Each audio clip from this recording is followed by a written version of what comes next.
আসসালামু আলাইকুম। আপনার উপর শান্তি বর্ষিত হোক। বাসায় ছোট্ট বাচ্চারা রোজা রাখছে, না রাখলেও সেহরিতে আর ইফতারে তো আমাদের সাথে বসছেই। কিন্তু তাদের জন্য কি খাবার দিলে সারা দিন তারা এনার্জি পাবে? স্কুলে যাবে, খেলবে, দৌড়াবে, সব কিছুর মাঝে যদি দুর্বল হয়ে পড়ে? রমজান এলেই আমাদের মনে একটা প্রশ্ন ঘুরপাক খায়, সেটা হলো আমাদের ছোট্ট সোনামণিদের রোজার সময় কি খাওয়াবো। অনেক মাই ভাবেন বড়দের মতো করে খাবার দিলেই হবে, কিন্তু ব্যাপারটা কি আসলেই তাই? একদমই না। শিশুদের শরীর কিন্তু বড়দের মতো না, তাদের পুষ্টি চাহিদা, হজম ক্ষমতা সবই আলাদা। তাই আজকে আমি শেয়ার করব ঠিক সেই বিষয়গুলো, কিভাবে আপনার শিশুর জন্য সেহরি ও ইফতারের প্ল্যান করবেন, যাতে সারাদিন সে থাকে চনমনে আর এনার্জিতে ভরপুর। আশা করছি পুরো ভিডিও জুড়ে থাকলে আপনারা কিছুটা হলেও উপকৃত হবেন। ভিডিওটি ভালো লাগলে একটি লাইক দিবেন এবং সাবস্ক্রাইব করে আমাদের পাশে থাকবেন। চলুন তবে শুরু করা যাক।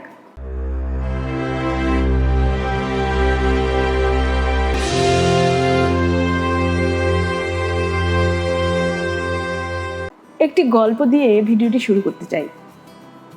আমার ছোট্ট বাচ্চা যখন প্রথম রোজা রেখেছিল, আমার মা খুবই দুশ্চিন্তা করছিলেন ওকে কি খাওয়াবেন যাতে দুপুরের পরও ক্লান্ত হয়ে না পড়ে। একবার ওকে শুধু পরোটা আর ভাজি দিয়েছিলেন সেহরিতে। সে মজা করেও খেয়েছিল। মনে আছে, ও মাগরিবের আগেই কান্না শুরু করে দিয়েছিল, এত দুর্বল লাগছিল ওর। পরে আমরা বুঝলাম ভুলটা খাবারের ছিল। বাচ্চাদের শরীরের গ্লাইকোজেন স্টোর বড়দের তুলনায় কম, মানে তারা তাড়াতাড়ি এনার্জি হারিয়ে ফেলে, আর তাদের জন্য দরকার স্পেশাল কেয়ার। শুধু এনার্জি না, তাদের বাড়ন্ত শরীরের জন্য দরকার ভিটামিন, মিনারেল, প্রোটিন সব কিছু। সেহরি আর ইফতার যদি ঠিকঠাক না হয়, তাহলে তাদের পড়াশোনায়ও মন বসে না, খেলাধুলায়ও পায় না সেই উৎসাহ।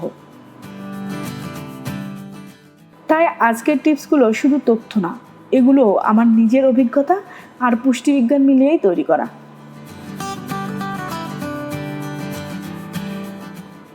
আমরা বড়রা সেহরিতে ওটস, ডিম, ভাত এগুলো খেয়ে থাকি, কিন্তু শিশুকে যদি এক বাটি ওটস দিয়ে বলা হয় খাও, ও কি খাবে? খাবে না তো। ওকে আকর্ষণীয় করে পরিবেশন করতে হবে। বাচ্চাদের জন্য সেহরিতে সবচেয়ে ভালো খাবার হলো ওটসের পায়েস। কিভাবে? এক বাটি ওটস দুধে রান্না করে তাতে মেশান খেজুরের পেস্ট।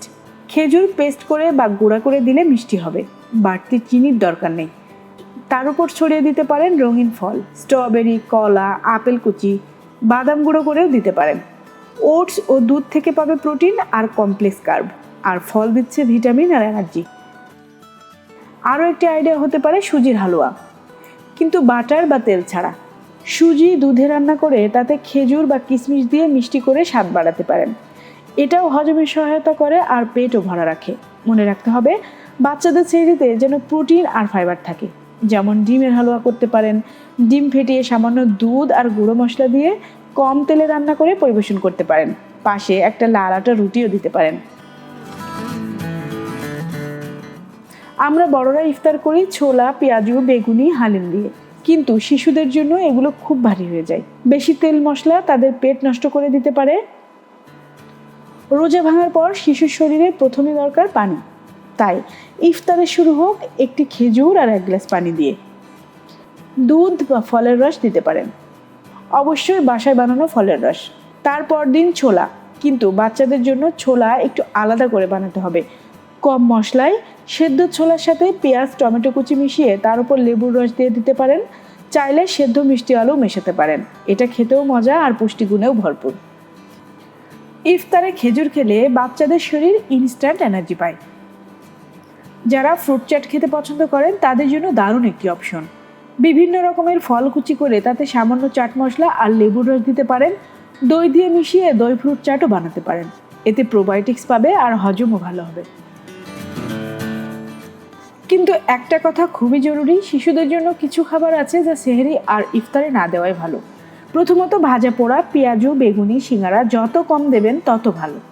এসব খেলে বাচ্চার গলা শুকিয়ে যাবে, পানি পিপাসা লাগবে বেশি, আর হজমেও সমস্যা হবে। দ্বিতীয়ত কোমল পানীয় বা সফট ড্রিঙ্কস, এগুলোতে চিনির পরিমাণ এত বেশি যে সঙ্গে সঙ্গে সুগার বাড়িয়ে দিয়ে সারাদিন ক্লান্ত করে রাখে। তৃতীয়ত অতিরিক্ত মিষ্টি, রসগোল্লা, পায়েস বেশি খেলেই পেট খারাপ হতে পারে। এখন যদি এই টিপসগুলো ফলো করেন তাহলে আপনার শিশু কি বেনিফিট পাবে চলুন জেনে আসি।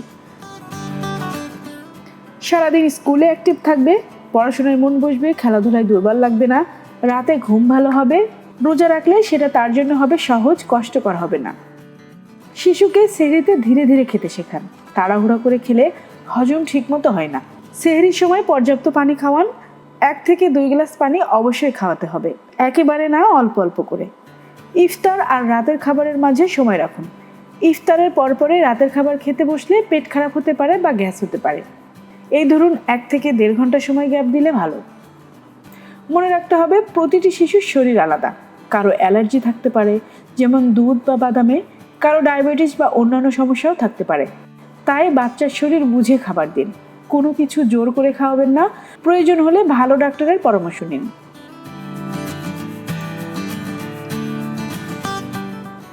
রোজা আমাদের ধর্মীয় শিক্ষা, কিন্তু শিশুদের জন্য এটা হতে পারে শৃঙ্খলা শেখার প্রথম পাঠ। আপনার ছোট্ট সোনামণি যদি রোজা রাখে আর আপনার সঙ্গে সেহরি বা ইফতারে বসে, তাহলে এই অভিজ্ঞতাটাই তার সুন্দর অভ্যাস গড়ে তুলতে সাহায্য করবে। সঠিক খাবার দিন, তাকে বুঝিয়ে বলুন সে কেন এই খাবারটি খাচ্ছে। প্লেটটা একটু রঙিন করে সাজান, দেখবেন সে নিজেই খুশি হয়ে খাবে আর আপনিও থাকবেন নিশ্চিন্তে। আপনার শিশুকে রোজায় কি খাওয়ান আর কোন খাবারটি সে সবচেয়ে বেশি পছন্দ করে অবশ্যই কমেন্টে জানাবেন। ভিডিওটি যদি ভালো লেগে থাকে একটি লাইক দিবেন, আপনার বন্ধুদের সাথে শেয়ার করুন যাদের বাচ্চা আছে, উপকৃত হবেন। আর এমন অসংখ্য স্বাস্থ্য টিপস ও রেসিপি পেতে আমাদের চ্যানেলটিকে সাবস্ক্রাইব করুন। ধন্যবাদ সবাইকে, দেখা হবে নতুন ভিডিওতে। আল্লাহ হাফিজ।